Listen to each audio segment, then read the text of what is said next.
Well, hello. Welcome to the Saturday night edition of PJs with PJ, Pajama Talks with Pastor Jeannie. I'm Pastor Jeannie Sortland, and I am honored to serve the United Methodist congregations of Kensal and Wimbledon, North Dakota. And so I welcome those of you that are watching from those congregations, and I extend a special welcome to any guests and first-time visitors. So if you would like me to get to know you better, if you'd comment maybe with your name in the comment section under this video, then I can follow up with you. So welcome everyone this evening. And we're going full on story time. Those of you that know me know that I don't craft. There are many good reasons. I've learned over the years that it is not wise for me to embark in crafting activities. In fact, we were at Family Bible Camp down at Storm Mountain Center outside of Rapid City a few years ago.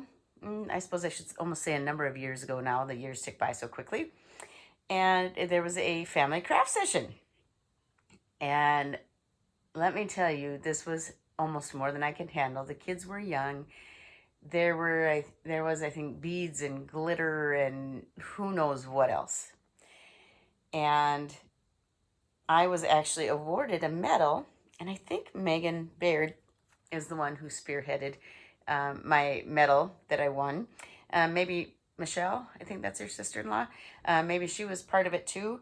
But anyway, I got a medal because I survived the craft session. And I keep this, I hang it with my necklaces so that occasionally it reminds me not only of the fun we had at Bible camp, but also that I shouldn't craft. However, yesterday was the last day of school, or official schoolwork for my elementary kids.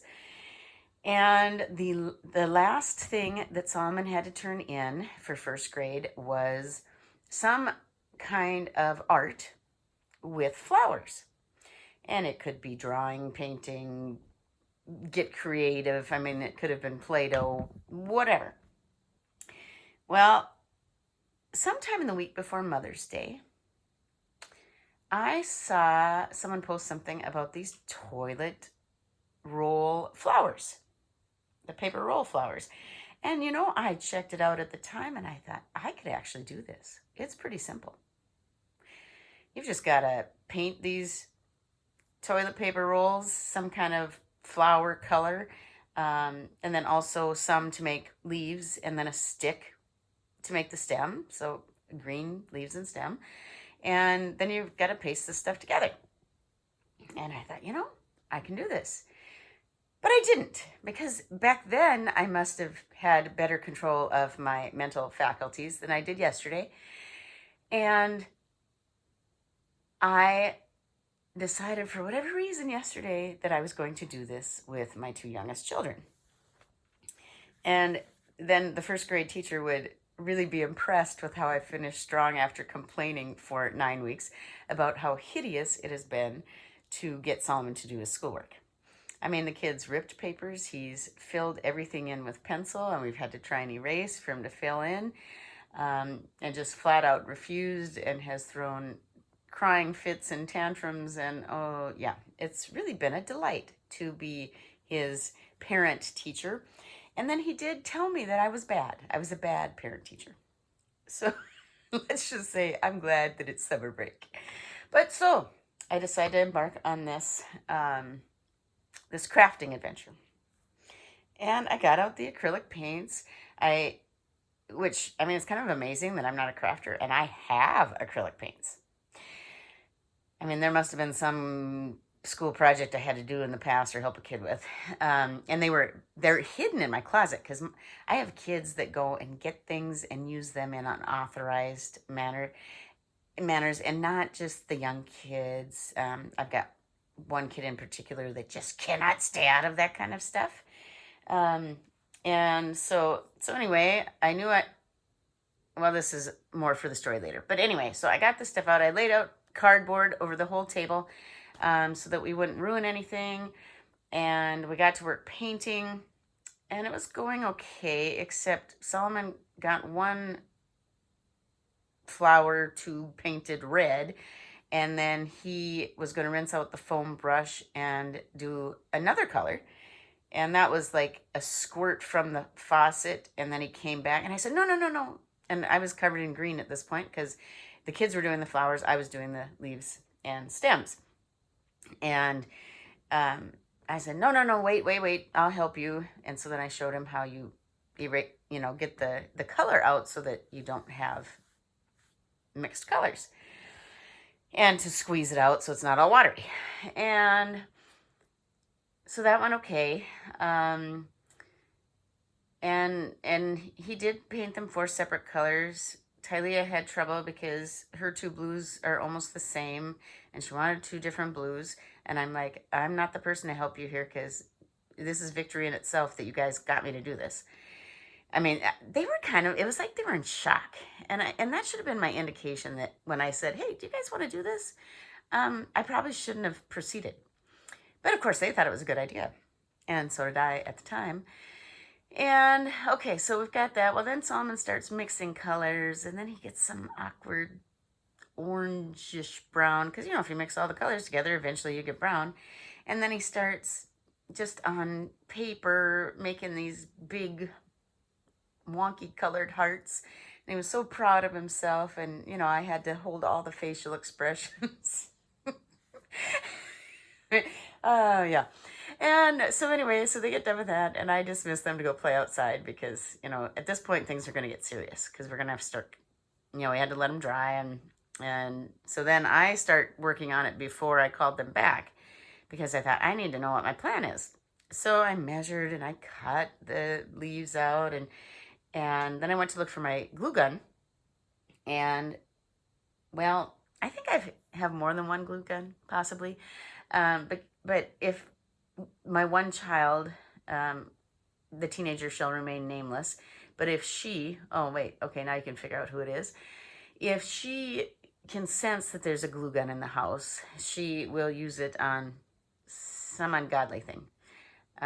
This is the child that does have some impulse control issues. We're working on it. But, the one time she hot glued in the living room above the light switch, and then, of course, when we peeled it off, then the paint came off. So yeah, so I hide these things pretty deep, and I'm not getting any younger, so my brain is not getting any better. And usually it's a fit of rage when I hide the things. So I couldn't put my finger on it. But of course, I ended up back in my closet where I stash things, and I didn't end up closing the door when I went out. And so here I am I found this spray adhesive because I thought, ooh, I can just squirt a little bit of adhesive and put the leaf on, and everybody's happy. And then we can do the flowers that way and be done with this project. So, but I forgot to close the door to my closet. So the dog got back there. And remember the Hershey's Kisses that I was using to bribe Solomon to do his homework? Well, it stopped being effective, so I stopped giving them to him. And yet there was an open package of Hershey's Kisses stashed in my closet, which, of course, Dee Dee Dum Dum, our dog, found and ate. And of course, I figured this out. It took me a little bit to figure it out because I kept finding these Hershey's Kiss wrappers, and I picked them up. Well, then I found a pile of them, and they were wet. And I was like, oh, now I know. And so got a hold of the dog. Dog seems like he's doing okay. Unfortunately, this is not the first time he's eaten chocolate. He seems to live through these episodes. He probably will die young because I guess it does something to their kidneys. So that's unfortunate, but I didn't think I had to rush him off to the vet. And of course, shortly after that, he's puking all over the floor. And so we're cleaning that up. And now I'm back to the spray adhesive. Or I might have been cleaning this up with the spray adhesive all over my fingers. I can't remember. Because that didn't go that well. So I sprayed it and then I stuck it, and it was like all over, and then it was all over my fingers, and then it was sticking to the leaf and ripping it, and so that wasn't good. Well, in the original directions it had said you could use glue dots, and I'm like, what in the world's a glue dot? I thought that's got to be a disaster. You hold this glue and I did a little research now, and apparently that's brilliance especially when you're working with children. So yeah, that should have been another indication that I was not properly prepared to do this craft. And so anyway, that was a disaster. So yeah, so by now my blood pressure and heart rate are probably sky high, and I'm stressed and feeling kind of bad about this. And why do I tell you this story? It's kind of a long story. Well, I tell you this because I know better than to craft. I am not gifted in those types of arts. I do not enjoy those types of things. I mean, I had to earn a medal just to survive a wonderful time with my family involving crafts. But I tell you that because we all have different giftings. We're not all meant to be crafters. We're not all meant to be preachers. We're not all meant to be business professionals. We're not all meant to be mechanics. We are all good at different stuff, but we're not all good at everything. And this point really kind of gets driven home in 1 Corinthians. So if you want to check that out, that will give you some more insight on spiritual giftings. But right now is a time where a lot of us are feeling like we're failing on many fronts. The homeschool front has not gone well. Maybe work from home isn't going so well. Maybe parenting in general, regardless of school, is not going well. And maybe our faith isn't feeling the strongest. Maybe our spiritual disciplines, our practices, our devotional time, our prayer time, our time of reading the Bible, and worship, none of it's going particularly well.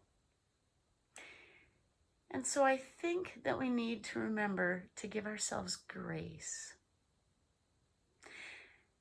Now, I am good in the kitchen. Why in the world didn't I make cutout cookies in the shapes of flowers with my kids? Well, it was because I felt like I was failing them. And so I was going to be a good mom and do this crafting. But you know what?